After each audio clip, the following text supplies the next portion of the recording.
तो hello guys, कैसे हो आप लोग। स्वागत है आपका मेरे चैनल द रिव्यू सिस्टम में। तो गाइज, अगर आप मूवीज के दीवाने हो और उसमें साउथ मूवी के लवर हो तो आप एक वर्ड को जरूर जानते होंगे, और गाइज वो वर्ड है पेन इंडिया मूवीज, यानी कि प्रेजेंट अक्रॉस नेशन। लेकिन गाइज, आज से कुछ साल पीछे जाएं तो इस वर्ड को लगभग 20 से 30% लोग ही जानते होंगे। लेकिन अभी के टाइम में ये वर्ड हर एक हिंदी भाषी साउथ मूवी लवर के मुंह में है, जिसका कारण है कि लोग अब साउथ मूवी के इतने ज्यादा दीवाने हो गए हैं कि वो इन मूवीज को सीधा हिंदी में देखना चाहते हैं। और अभी के टाइम में साउथ मूवी की डबिंग इतनी लेट हो रही है, तो अब हर कोई साउथ मूवी के दीवाने चाहते हैं कि इन मूवीज को सीधा हिंदी में देखें, ताकि उन्हें इन मूवीज का फैंडम नहीं देखना पड़े। लेकिन गाइस, जो पेन इंडिया साउथ मूवी का जो मतलब है वो वक्त पर बदलते रहा है। तो हम चाहें तो इसे 3 कैटेगरी में बांट सकते हैं। तो एक वो फिल्म जो साल 2015 से पहले रिलीज हुई, यानी कि बाहुबली द बिगिनिंग से पहले जो रिलीज होती थी, तो तब जो पेन इंडिया मूवीज का जो मतलब था वो था हिंदी, तमिल, तेलुगु। और उस टाइम जो इन मूवीज का जो हर भाषा में चलने का जो परसेंट था वो था 50% से भी कम, और अगर उसमें रजनीकांत सर ना हो तो। और अब बात करें इसकी दूसरी कैटेगरी की, तो वो है 2015 के बाद, यानी कि बाहुबली द बिगिनिंग रिलीज होने के बाद, जिसे तेलुगु, तमिल, हिंदी, मलयालम भाषा में रिलीज कराया जाता था। और तब जो इन मूवीज का चलने का जो प्रतिशत था वो था 50 से 60% का। लेकिन गाइज, ये सभी एक पूरी तरह से पेन इंडिया मूवीज नहीं थी। और अब जो तीसरी कैटेगरी है वो है साल 2018 में रिलीज हुई फिल्म KGF चैप्टर 1, जो एक सही मायने में पेन इंडिया फिल्म है, क्योंकि इसे कन्नड़ा, हिंदी, तमिल, तेलुगु और मलयालम भाषा में रिलीज कराया गया था। और ये एक रियल पेन इंडिया फिल्म है। भाई क्या तेरा बाप नहीं कह रहा?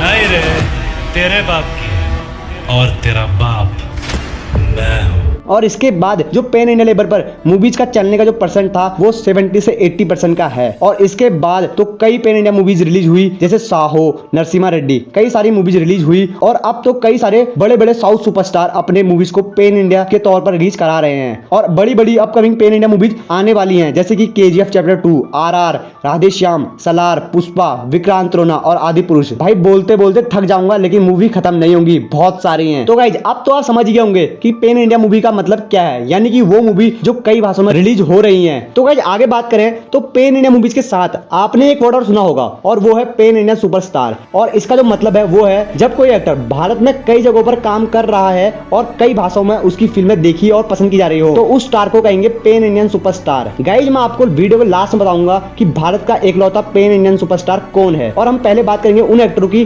जिन्होंने इस टैग को पाने से पहले ही खो दिया। गाइस, इनमें मैं सिर्फ 2 एक्टरों के बारे में बताऊंगा, बाकी के बारे में आप खुद समझ लेना। तो बात करें पहले एक्टर की, तो वो है आप सबके चहेते और मेरे favourite stylish star Allu Arjun. और अब आप सोच रहे होंगे कि अल्लू अर्जुन की कोई भी मूवी पेन इंडिया मूवी नहीं है, लेकिन आपकी जानकारी के लिए बता दूं तो वो है 2015 में आई रुद्रमा देवी। गाइस, ये मूवी एक पेन इंडिया मूवी थी, जिसे तमिल, तेलुगु, हिंदी और मलयालम में रिलीज कराया गया था। और इस मूवी में अल्लू अर्जुन का जो रोल था एक कैमियो रोल था, जो बहुत इंपॉर्टेंट था। और इस मूवी के लीड कास्ट में थे अनुष्का शेट्टी और राणा दिग्पति, जिनकी बाहुबली मूवी के बाद पूरे भारत में बहुत ज्यादा फैन फॉलोइंग थी, जिसके चलते उन्होंने इस मूवी को पेन इंडिया रिलीज कराया। और ये मूवी खराब VFX के कारण बुरी तरह से सभी भाषाओं में फ्लॉप रही। बट इसमें अल्लू अर्जुन का जो काम था वो कमाल का था। लेकिन क्या करें अब कि ये मूवी फ्लॉप निकली और अल्लू अर्जुन के सर से ये टैग भी आते आते चला गया। बट खुशखबरी ये है गाइज कि अब वो लीड रोल में पेन इंडिया मूवी लेके आ रहे हैं, यानी कि पुष्पा चैप्टर 1। और बाकी तो इस मूवी के बारे में क्या बोलूं, हिट हुई तो अल्लू अर्जुन के सर पर पेन इंडिया सुपरस्टार का टैग कंफर्म है। अब बात करें दूसरे एक्टर की, तो वो है आप सभी के फेवरेट और मेरे फेवरेट थलपति विजय सर। इनके सर पर भी ये टैग लगते लगते हट गया। गाइज, 2015 में आई इनकी मूवी पुलिस, जो एक पेन इंडिया मूवी थी, और ये मूवी भी बुरी तरह से फ्लॉप रही, जिसके कारण ये मूवी अपने बजट के आसपास भी कमाई नहीं कर पाई। और इसका जो फ्लॉप होने का जो कारण था वो था इसका खराब VFX। गाइज, इन दोनों मूवीज को इनका VFX ले डूबा, क्योंकि गाइज इन VFX के कारण वो सीन भी इतने बुरे लग रहे थे इस मूवी में,